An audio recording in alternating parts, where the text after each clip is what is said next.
okwamanje esikubheke kakhulu inhlonipho.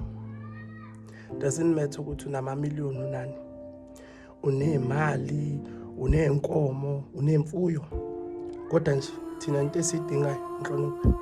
Hlonipha umuntu, wazi umuntu, iba ne-humanity kumuntu. Ungathathi umuntu kancane njengoba wena una something ephaketheni. Life can surprise you, my brother or my sister.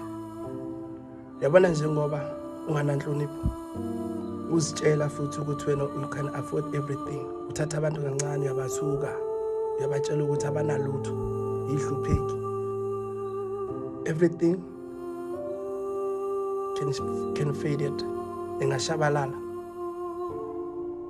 Labo bantu bathatha kancane uzubuyele kubo uyocela usizo kubo. So respect ayidingi amamiliyoni, respect ayidingi i-wealth. Respect nje ukuzithoba kumuntu, umbonisa uthando, umbonisa i-humanity.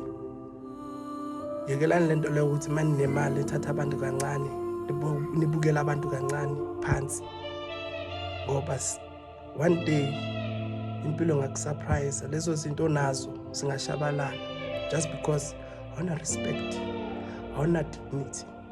So thuthana abantu kahle ngenhlonipho, so that uNkulunkulu anibusise phezu kwalokho eninakho. Ngiyabonga.